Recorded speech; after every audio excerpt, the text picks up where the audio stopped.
Well, Alex, this movie is so precious, and I feel like there's so many great lessons that kids can learn, but adults too. And one line that really stuck with me is when Night Mara reminds Elliot that nightmares make us strong enough to face the unknown.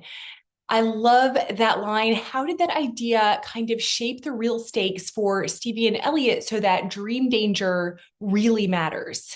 Yeah.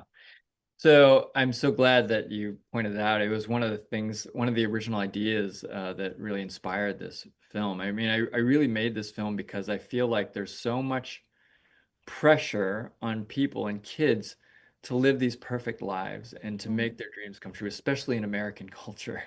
Um, and there's at some level it's healthy. It's healthy to have, ambition and to aspire for something, but there can be a dark side if it becomes too important. It becomes almost like an idol in your life.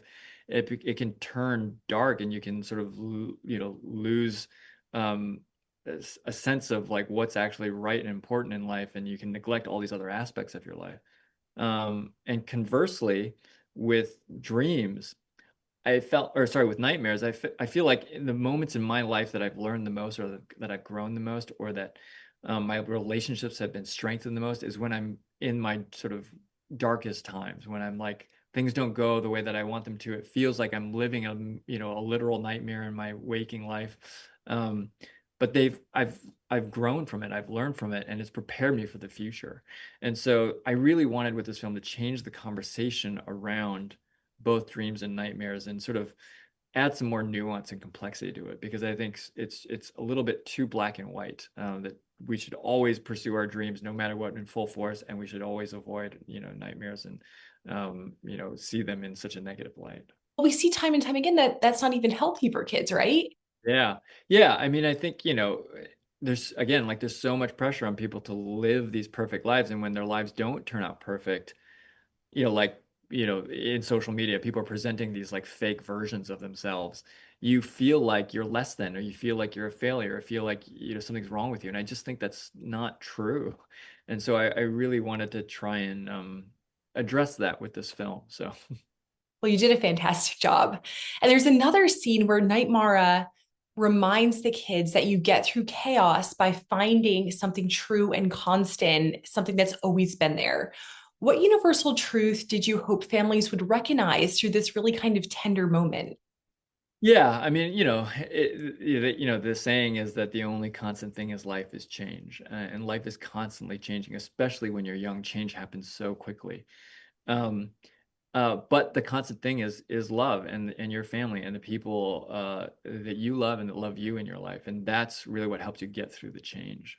So that's what's helped me get through all the changes in my life, and so I think hopefully that's what will help other people get through all the changes and evolutions in their life. So yeah, that would be my hope, is that that's sort of the takeaway or the wisdom that they get from this film. Well, I have to ask you about my favorite scene, which is the breakfast world and the zombie foods. I absolutely loved it. It's so funny, but there's also kind of like an emotional logic beneath that sequence. So tell me a little bit about that and how you played that to move Stevie's heart and not just the plot along.